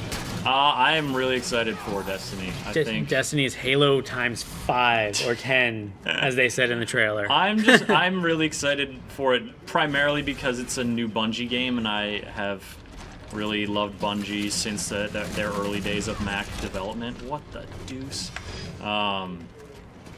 With like Pathways into Darkness and Marathon and then Myth and Oni, and I am really excited to see what they come up with next. I also like the idea of having a shooter that is. I like the idea of the sort of exploratory nature, where, like, you know, campaign isn't necessarily linear. It's you go out into the world and, you know, try to go into dangerous places and kill your way through stuff, kind of in a Borderlands-y way almost, is what it sounds like. But, oh gosh, terrible. No. I deserved it. I deserved it for all that bad shooting. In a Borderlands-y kind of way, and I like that it'll put you with people organically, like if you just happen to be in the same area as other folks, like it sort of is channeling that team aspect of MMOs. I'll just have to see when we actually start getting into that game whether the combat mechanics are interesting. I mean, I think one of the biggest problems that MMOs typically face is they scaled back on combat mechanics to accommodate a larger group of people. So, what do you mean? Like, if it felt like Halo, would you be happy about that? Yeah, I mean, if the combat mechanics were as good as top-tier shooters, like Battlefield, Call of Duty, and Halo, but you could do that in an MMO, then yeah, I'm all for it. But I find typically shooter MMOs water their mechanics down. For example, PlanetSide 2? Yeah, I mean, the PlanetSide 2 had other issues that I didn't particularly like. Mainly just like too much downtime. The game was too reluctant to let you get into the major skirmishes, and it had an instant combat. Oh no, I didn't get around the corner. It's so sloppy. I mean, PlanetSide 2 had an instant combat mode, or instant combat button, but I found that sometimes it would drop me too far away from the combat, and then it had like a 15 or 20 minute cooldown timer. I don't know if they've patched that since then. But PlanetSide 2, I found. I think they've streamlined it a little bit more. Yeah, you're saying. No, I think PlanetSide 2 also the shooting just didn't feel that good. Mm-hmm.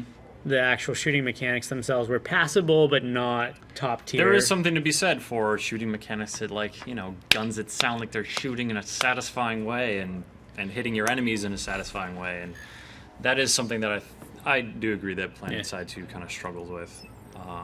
On the other hand, you know, there were sometimes I was playing PlanetSide 2, and it'd be like there was a day-night cycle. Sometimes it was like sunset, and there was like just all this anti-aircraft fire like rising up from a tower and explosions in the distance. So I mean, that game had moments of genius. Mm-hmm. And I think the biggest problem with the game is that it tends to make it too hard for you to get to those moments. But when you're there, then it's pretty amazing. But also like a sense of progression, right? So PlanetSide 2, you would capture something, and then you would lose it 5 minutes later, and you would feel like there was no point in fighting for it. Mm-hmm. The capture times were usually like 5 minutes, which I didn't feel was worth You it. mean the lockout times? Yeah, the lockout times. Yeah. Like, I feel like the lockout times should have been something pretty significant, like an hour, or, like something that makes you actually be able to march all the way across the field and all the way to an enemy base and then capture that, and then you, like, win or something. Yeah. And the map resets. Interesting. So it's not just persistent, but it sort of is phased. Because if you don't have a sense that you're accomplishing something, then you're going to get that sense from your own internal progress in the game. Mm-hmm. And I thought their whole certification system wasn't all that fun. When was the last time you played it, just out of curiosity? It's been a while. I haven't played it for This was in open beta for months, and I played up until the end of the open beta. so mid-November is when it came out. Yeah, I mean, to be fair, I think they've been making a lot of tweaks in sort of balance stuff and sort of action streamlining stuff, and I haven't played it recently myself either, but yeah, it'll be interesting to see, circling back to Destiny, the way that they manage pace when you have freedom to run these missions and stuff like that, and the way they manage grouping up and the way they manage difficulty and stuff like that. Narfbot V2 says Destiny is going to be like Borderlands style campaign with super huge planet side style multiplayer. If that's true, then it'll be an awesome game. And that sounds pretty cool. Yeah, I mean we'll see if they end up delivering on that. But yeah, I mean I think you need the scale of planet side with just a ability to get into combat when you want it. Mm-hmm.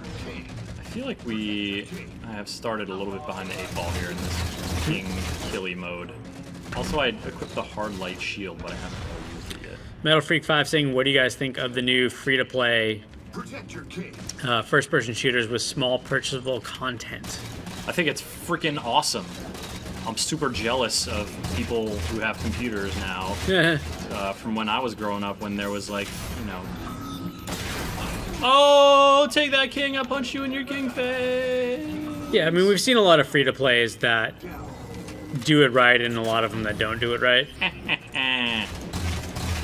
Ideally, a free-to-play game should be a really fun experience that compels you to buy stuff because you're having a great time. Not like something that holds you back and makes you pay for like core content. I think that it's just, there's like Tribes Ascend and PlanetSide 2 and Blacklight Retribution, like just on the shooter scene, like those are the three that spring to mind. I'm pretty sure there are more. The Super Monday Night Combat, there's this. Oh man, that's such Monday Night Combat's so amazing. There's like this crazy variety of games that you could play for free if you can get the computer. So if you have, we're back. Yeah, PlanetSide 2 is actually pretty hefty. Yeah, I mean, if your computer can handle it, then hello, I have a shield now. But it's just, I did it to you again. Ah ha ha ha. Oh, you did rocket launcher.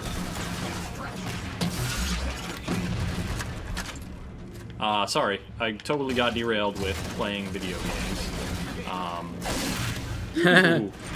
Oh, Daniel Grant's opened up a can of worms here. What do you think happened to Aliens Colonial Marines? You mean besides the fact that it was a god-awful game? It made a jump show game, man. Yeah, and they really did. Aliens game where you shoot a bunch of aliens. I think that is the main problem. And go to our site and look up. We did a segment on why Aliens games never turn out good. I mean, mainly because Aliens games are survival. Well, the Aliens films are survival horror, and everybody who makes a game of Aliens keeps going, Space Marines, F yeah. It doesn't work that way. Aliens is not good when you're just the uber powerful Space Marine blowing away really crappily animated xenomorphs. Yep, that is true. And it's just... I mean, you can make a fun game about shooting aliens, but that's Halo. Yeah, it's just not Aliens. It's not that franchise. Oh, King, you die. Uh-oh.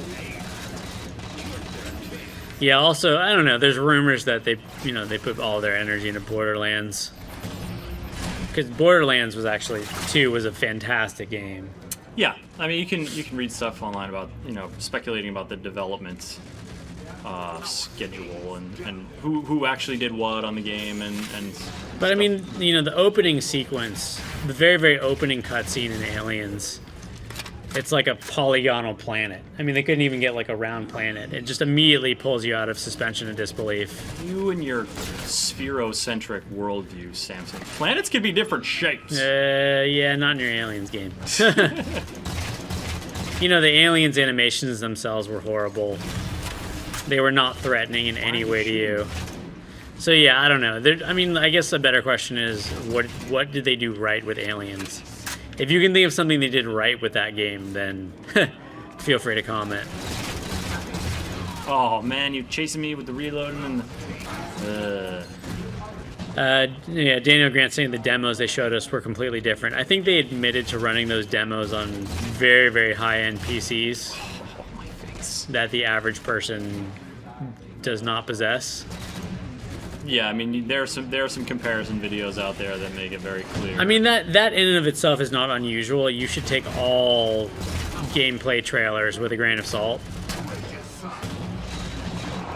Gameplay trailers for shooters are notorious for showing things that don't actually exist in the game, too, because they're animated models. Oh, you all die. I got to be the king at the end. Yeah, I mean, you do have to take these things with a grain of salt, and I think the Aliens is the most recent lesson. I think it used to be a little bit more in the past. It was a little more of a stark difference, but that's why when you read preview stuff, that's why when we write previews and talk about games pre-release, we're reserving judgment. We're commenting on what we see, but we're not trying not to be overly effusive or overly critical, because we know that what we're seeing is a very limited we also deal with PR.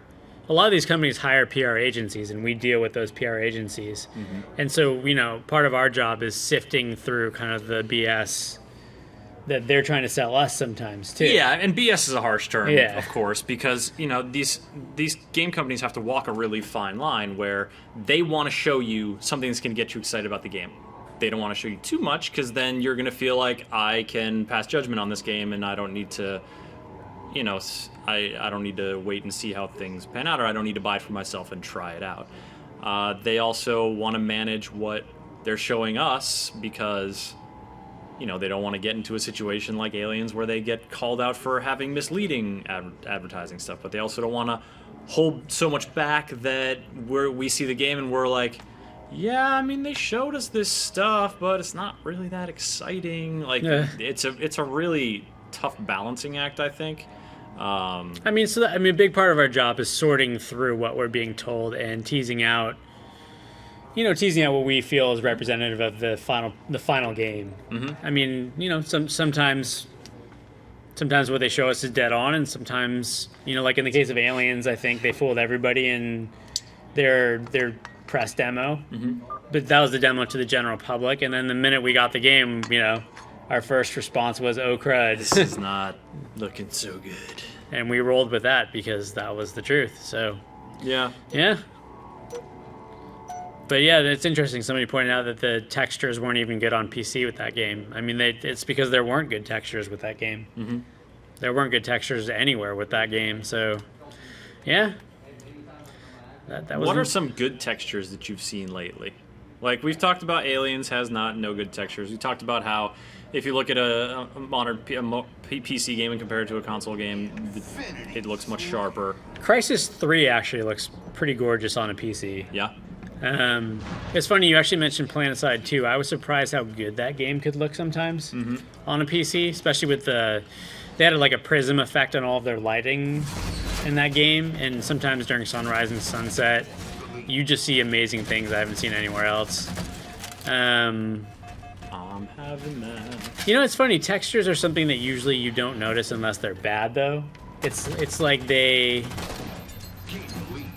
Ideally, textures are something that you don't take notice of most of the time. I don't know, man. I think that it's just you know, you can definitely see a texture and be like, ooh, this is really pretty. And like, you know, that's something that I think it happens less at this stage in the console cycle where we're at. Actually, I'm going to call this one out. The ground in Watchmen. Yeah. That was the best looking ground I've ever seen in my life. Really good looking that was some really good looking ground. And also, remember the skyboxes in Halo, I think ODST? Mm-hmm. They had some pretty amazing skybox. But yeah, I mean, generally when you notice that stuff, it's when you're like staring at a vista of something. And that's probably not even texture. That's probably just an art asset in the background.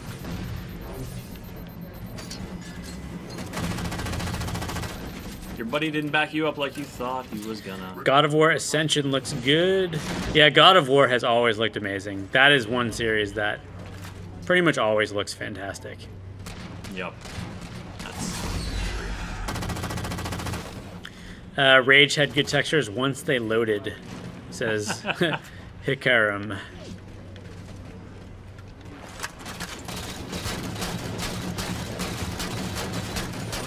Thank you, Overshield. Somebody's calling out Arma 3. We won't know until next week. And they're still in alpha, so we won't know where Arma 3 is going yet.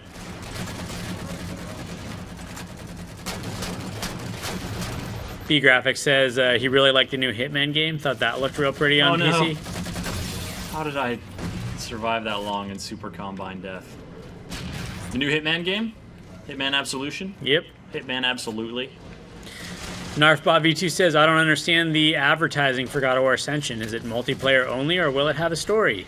No, it's not multiplayer only. It's co-op now, right? Is it? I mean, there is a multiplayer mode. That's obviously new for God of War. That is news. I know that I've seen. And there was also a beta. Hello, friend.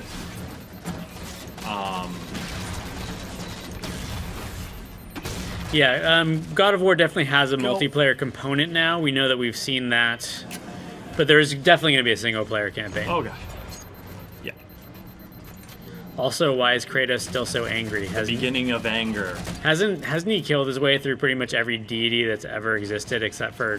No, man, he needs to go into like the Hindu pantheon. No offense, Hindus. You don't think they're gonna go Judeo-Christian? No. A little bit too Kratos raw. versus Jesus. No, they gotta go Old Testament, and he's gotta first he's gotta take down Abraham. Yeah. No. That's also just not exciting. Abraham doesn't have What's his superpower? What's his superpower? Like adjudicating conflicts fairly? I mean, when you don't have they don't have creatures that they're associated with, and they don't have hello, I see you up here with your stupid horn. You're gonna die.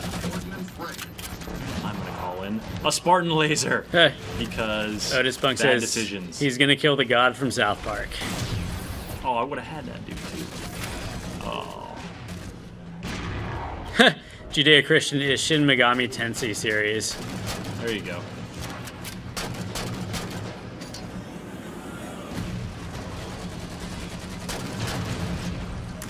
Somebody's saying that Arma 2 looked really good if you had a beast of a rig. Oh! You know what the funny thing about Arma 2, though, is I found when you were playing multiplayer in Arma 2, the better your rig, the more likely you were to get shot because you were hiding behind some very high-texture, high-res foliage that was not rendering. Oh, man, I didn't even think about that. That's hilarious. Yeah, and it wasn't rendering for the dude with the crappy PC, so you thought you were totally hidden in this awesome foliage, and the other dude was like, why is that guy standing next to that tree?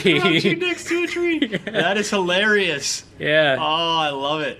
It took me a couple times, because I have a pretty good PC I built at home, and it took me a couple times to figure out why I was getting shot so hard in Arma 2 multiplayer matches, and then realized it was because I was rendering way more leaves than dudes with crappy PCs.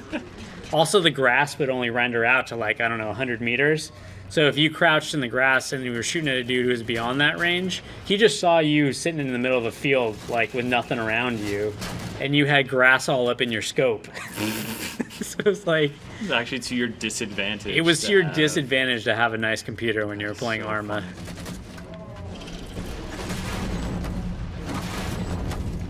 Everyone die from hammers. Ah! Except for you. You're shooting me. I don't like it.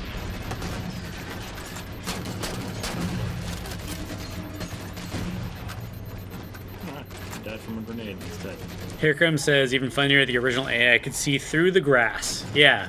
Well, so can other players because it hasn't rendered for them. I'm actually really looking forward to Arma 3, although I'm hoping that they improve their UI system and, a number of other things. I think Arma... Oh, my hammer time is at an end. I think Arma could be a series that gets a little bit more friendly towards players without being too hand-holdy. It's got room to grow in the friendly department. I think some of the things in Arma, some of the things in Arma were hard just for the sake of being hard, as opposed to like challenging. Mm-hmm. Man, like just unnecessarily difficult, or just unnecessarily difficult because it's clunky. Oh, nice. Samson, I'm pretty close to getting my third ordnance drop of the match, I think. So people are also talking about Operation Flashpoint. I'm assuming you're talking about Dragon Rising. I thought that Dragon Rising was a friendlier version of Arma, basically. I guess that's kind of what I'm talking about. The Flashpoint and then I think Red River was the sequel. Those are both military shooters that they're very hard on players, but they're not unfair. For example, if you spawn at the beginning of a level and there's a Jeep and you choose not to get in it, you may end up hiking for 45 minutes. Yep. And it doesn't tell you need to get in the Jeep. It's like, hey, look at your map. That's a kilometer away. You really want to run that? A kilometer is a far way to walk. Okay. You can do that if you want. Win. Ordnance ready. Request confirmed. Need my ordnance. Yeah, damage boost. Now I killed you in like 2 shots. Bad idea. Oh. I think I should save that match, Samson. I did a good job. Good job, me.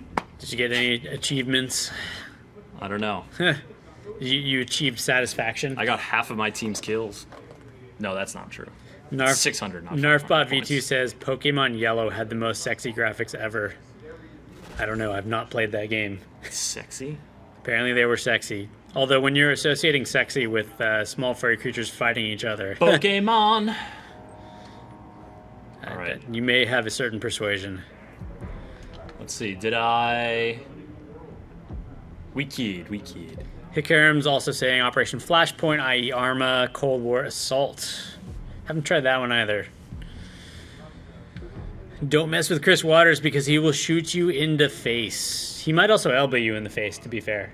You might get an elbow. True. I'm not promising bullets to the face. I've gotten half of the achievements here in this pack. I'm sorry, I just gotta take a minute to look at the 17 KD spread. You gotta appreciate it when you do it well. Metal Freak's heading off to play some Halo himself. Good luck. Good luck with that. Good luck to you. Win and then join MLG, Fun fact, I guess. Those were my first 2 hammer kills in Halo multiplayer. Nice. I just never get around to hammer timing it too much, I guess. Flickery says, Chris, if you were playing on the PS4, you could share that. Share button? Yeah, no share button. That's why I have you guys. No, you know what I can do is... Did you? It's really funny. Did you see Yahtzee's review of XCOM? Mm-hmm. He took the last 3 minutes to talk about this amazing play he did, where that was pretty much his version of the post button. Is his review? Is his review? Yeah. He's like, hey guys, I did this awesome play. Let me tell you about it. Where's my... I can't get into this while I'm matchmaking. Otis Spunk says, I would play, but this game doesn't entertain me enough to play alone. I assume you were talking about the Halo 4's game we are playing right now. Just out of curiosity, do you play Crysis 3? We, there wasn't enough people in the chat earlier, but we were commenting that Crysis 3 is actually very similar in some respects to Halo, and yet doesn't seem to have the same type of following. Mm-hmm. Also, it's interesting. I feel like Crysis 3 is one game that sort of scorned its original PC users, and they actually did walk away.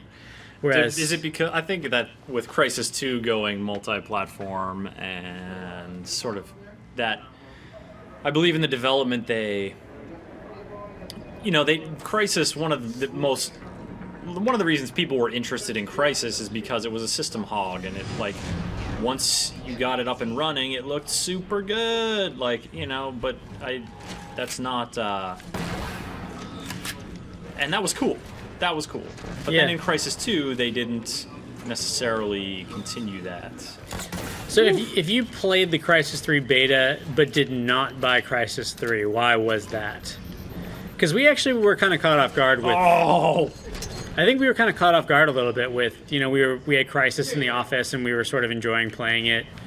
And then, we got a lot of comments that people were not excited about Crysis 3. And we were actually trying to look into that. We were curious why... What's the deal with that? Why people just don't seem to dig it. Wow, I stepped in a bad place. We're getting comments such as Crysis 2 equals watered down console game. There we go. Yep. That's what you were getting at earlier, Samson. Narfbot VT says, I played the hell out of Crysis 3 beta, but can't get it because of grades. Oh, grades. Man. You gotta study. You gotta win. You gotta win in school, and then before you can win in Crysis. Before you can win in Crysis. Absolutely, dude. Oh, you're gonna get super combined. You know what the problem is with winning in school, Chris? Is it takes 4 months to win in school. Man, it's an epic campaign. You only get your grades every 4 months before you know if you won or not. People complain about the campaign length of modern shooters. School has a long campaign length, and that is I don't know. So we got someone here, Daniel Grant 15, who loves Crysis 3 multiplayer. What is it that attracts you to Crysis 3 multiplayer? Versus a game like Halo. And we are also being given the 10-minute mark here, so we'll probably get through this match. Oh. For those just tuning in, you are watching Halo 4 Majestic Map Pack. Majestic Map Pack. 3 new maps, 10 of your dollars. So majestic. Unless you already have the War Games Pass, in which case, download it for free. I will say that these maps have some real good-looking skybox. Chris, show the skybox. There's bad guys, Aaron. It's all right. Look at that skybox. Nice. It's like it knew I was looking. Ah!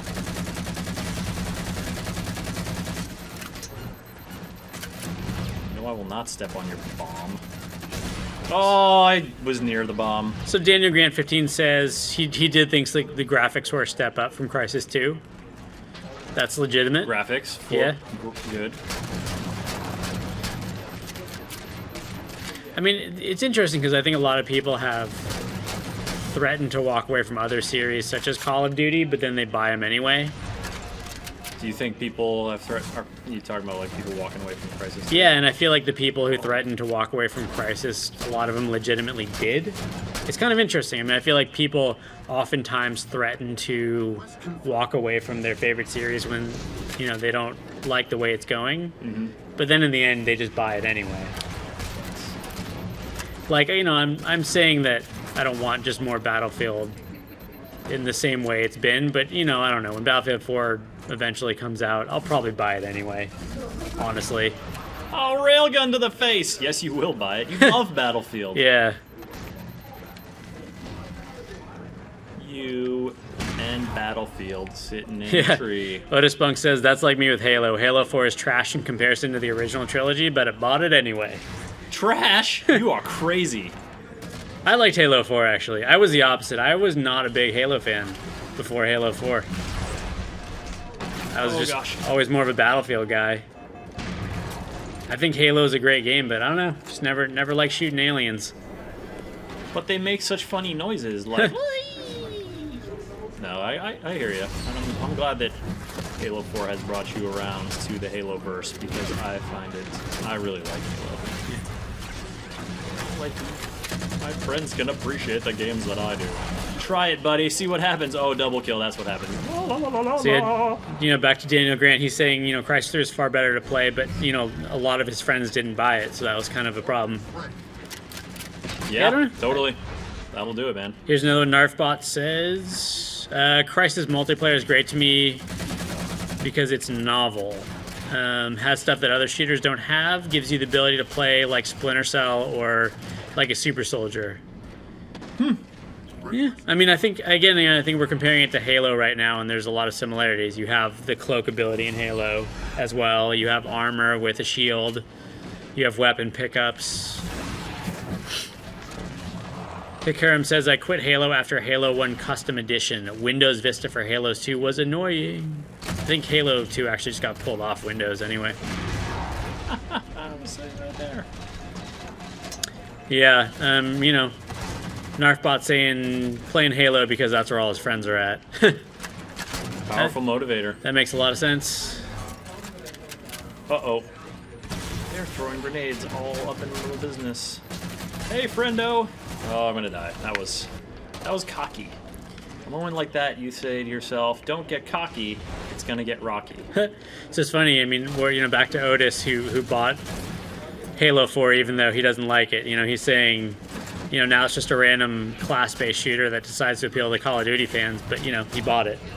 He did. I don't think that Halo 4 is not a class-based shooter at all. That is totally a miscalculation and an exaggeration of what armor abilities do. Eric Hoyt is asking if my shiny bald head has any superpowers. If it does, I haven't discovered them yet. None that you've shared with me, Samson. Yeah, that's my official answer, but, I'm under NDA.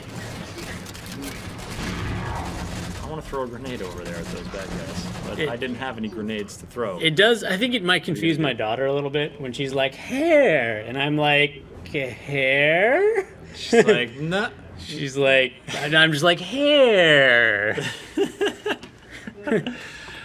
Oh, man. Ending on a victory, I think, with that match. Does that sound good? Thank you, everybody, for joining us. Yeah, thanks for watching, guys. Great conversation. As always, we do first-person shooter Fridays. Generally, we like to find kind of niche and odd games when there aren't major releases going on. Yeah. I'm thinking next week, though, I'm definitely going to bring Endgame around, which is the last DLC for Battlefield 3, because honestly, it's good. Yeah. I'm enjoying it so Dude, far. You came back real psyched about that, so yeah. I'm excited to see it next week. It's out on the PlayStation 3. Yeah, and then maybe after that, I don't know, we're going to talk around the office. Maybe we can do the Arma 3 Alpha version, because it's going to be in general release by that point. Mm-hmm. So make sure that we can, that's cool. But I think it's cool, because the Arma devs like not being in jail and having their game shown. Yes, that would be a fun one to show. Yeah. Thanks for watching, guys. Halo 4 Majestic Map Pack, that's what you've been seeing. And have a great weekend. Yeah, cool. Have a great weekend, everybody. Take it easy.